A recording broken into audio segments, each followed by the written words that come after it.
the 2 case studies from my externship at Katona Bedford Veterinary Center. Our first patient was patient number 89094, presented at Katona Bedford Veterinary Center on emergency on June 29th, 2021 at 3:30 p.m. As a technician, I went and grabbed a history from the owner, and the owner said that she had previously bought this puppy along with another litter mate. That litter mate had tested positive for the parvovirus, so she wanted to make sure this one was not infected also. This patient is doing normal at home, has a normal appetite and energy level. There was no coughing, sneezing, vomiting, or diarrhea.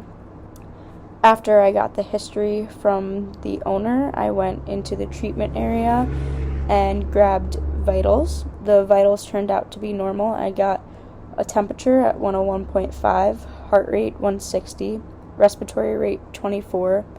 The CRT was less than 2. The mucous membranes were pink. She did not show any signs of pain. The body conditions score was a 5, and she weighed at 1.59 kilograms. Now, after grabbing the vitals, Dr. Grime came over and examined her.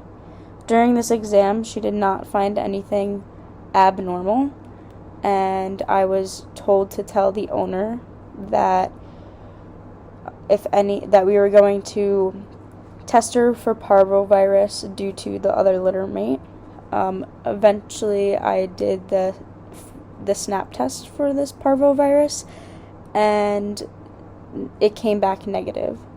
After it came back negative, I had gone and discharged the puppy and told the owner that if anything was to decline, or if she had lost an appetite or energy or lethargy, she should be brought back immediately.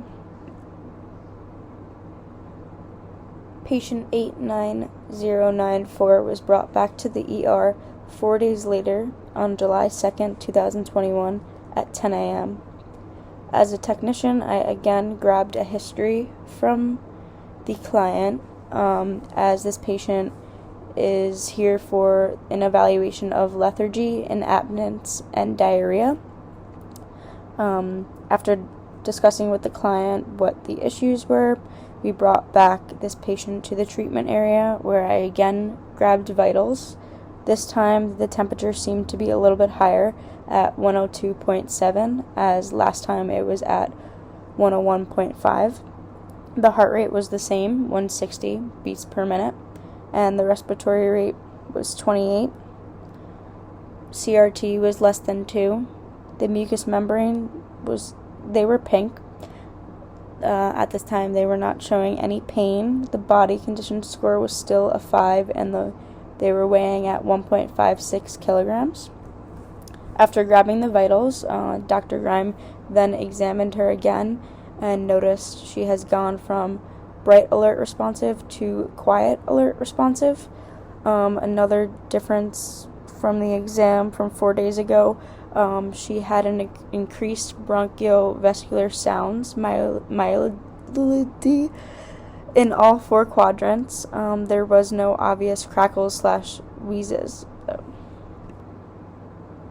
Due to the patient's energy level and the exam, Dr. Grime decided we were going to test for parvovirus yet again. So as a technician, it was my job to draw some blood.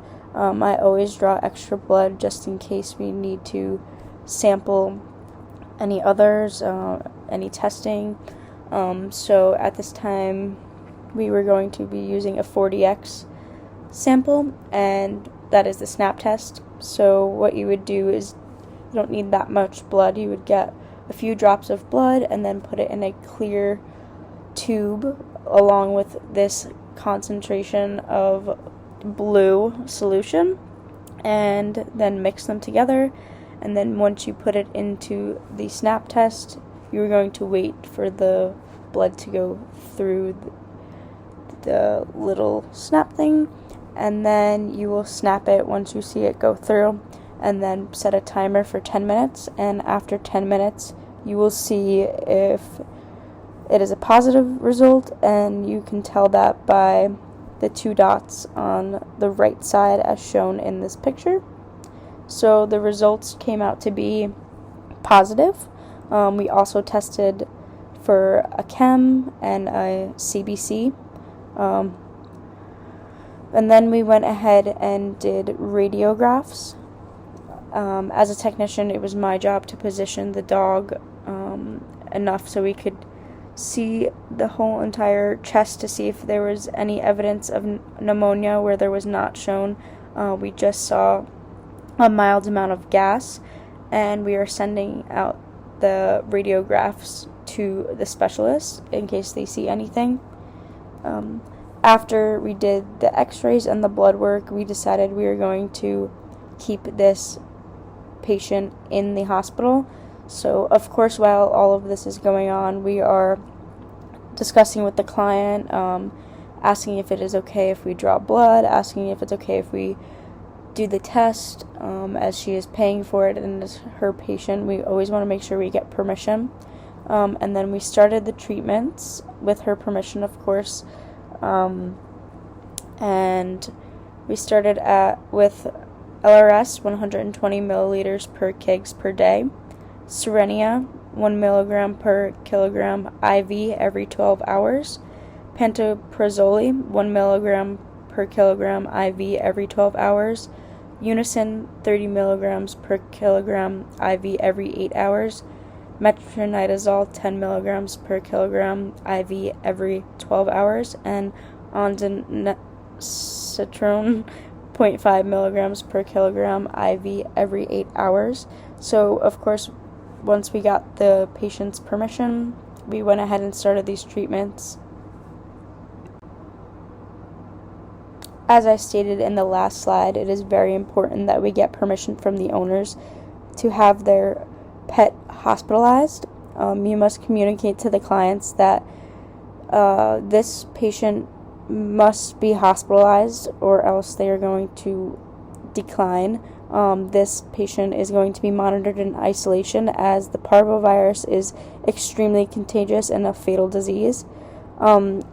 This patient may get worse before it gets better. It's very important that you explain everything to the client before it is in our hands. We always like to send an estimate before fully putting the patient in the hospital, so such as the hospital fees, the treatments, and isolation care. And then we always get authority from the owner in case of an emergency where they need medical/surgery treatments, and if they agree, if anything were to happen, do they want us to do CPR or are they a DNR code? To prevent this highly contagious and fatal disease, we will be putting our patient in an isolated area away from other dogs. For our other patient's safety, our staff must wear PPE. This requires a gown, gloves, masks, and of course our scrubs underneath. To prevent the spread, our isolation area has their own equipment to use on these specific patients. This patient must be monitored frequently as it is a very concerning situation. Anything that is going to be washed should be washed separately 3 times to make sure that it is not being spread anywhere else. For instance, blankets, towels, and head of mops should be washed 3 times, and after using isolation, it should be cleaned thoroughly using separate mopping, water, and of course rescue. When hospitalizing any patient, it is very important as a technician to start a treatment plan. So, of course, once we get the owner's permission, we can start a treatment plan, which is the sheet to the left. It includes all of the patient's information. In case of emergency, we can call the owner or just to give them updates. It explains why they're here, the CPR code, which the owner decided to go ahead and we are allowed to do CPR if anything were to happen. It has the weight on there, the doctors that are treating this patient, TPRs, We give frequent treatments every 4 hours along with our TPRs. To the left, we put down what treatments are to be given, the drug name, the milligrams per milliliter or milligrams per kilogram, and then where it is given and how many times we are given it. So, for example, on line number 2, it says pantoprazole 0.8 milligrams per milliliter, and it is given 1.5 milligrams, which is 1.9 milliliters IV every 24 hours. So it's very important that we are following the lines, and we like to highlight so it stands out. After giving the treatments, it's important that the technician initials it so our treatments are not being repeated. We also write down if the patient was given food, if it is drinking water, if it urinated or defecated.